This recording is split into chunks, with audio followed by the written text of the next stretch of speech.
Advanced strategy. Bluffing. Definition for a bluff.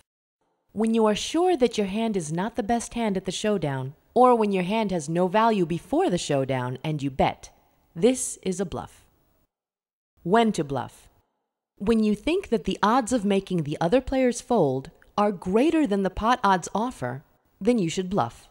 For example, if there are $20 in the pot and your bet is $5, if you think that you can take the pot more than 20% of the times, you should bluff. Try to get caught bluffing once in a while to vary your game and image. But on the other hand, don't show off with your bluffs too much. It makes your opponents focus on how to beat you. Important things to consider before bluffing. Knowing your opponents is crucial. Are they capable of folding? What is their game style? What is your image at the table? Have any of your opponents been bluffed lately?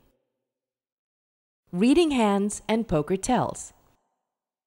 If you can analyze the previous bettings in this hand, or if you saw something that makes you think your opponent is weak, go ahead and bluff. Check for signs of strong hands before and after the flop, and check for other psychological signs before you decide whether to bluff or not. Look at the size of the pot. If the pot is big and your opponents are committed to it, your chances of success are small. Look at the board. If the community cards are Jack of Diamonds, 10 of Diamonds, and 9 of Hearts, and you're playing against many players, you shouldn't bluff, because chances are someone is holding a hand that is worth paying. On the other hand, if the board is King of Spades, 8 of Diamonds, and 2 of Hearts, it's probably a good sign for a bluff. Look at your opponent's stack. If one of the opponents is short-stacked compared to the pot size, he will probably call your bluff. On the other hand, if you have a marginal hand, such as an 8 and a 7, and think that the short-stacked opponent is weaker than you, bluffing could be a smart move. If there are 3 players in the hand, a good player won't call the bet, because he knows that the short-stacked player will call your bet. Your image.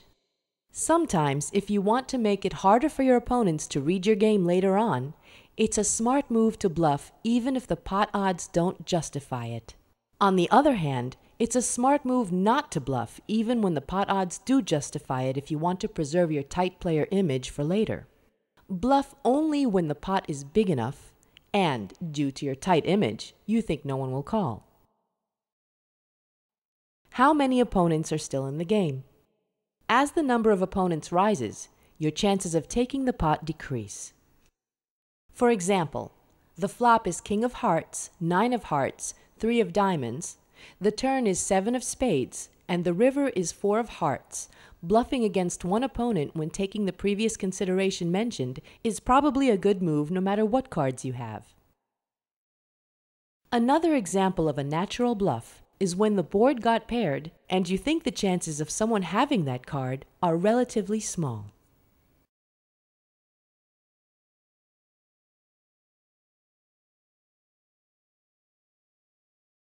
Learn and share Texas Holdem videos for free. myholdemtips.com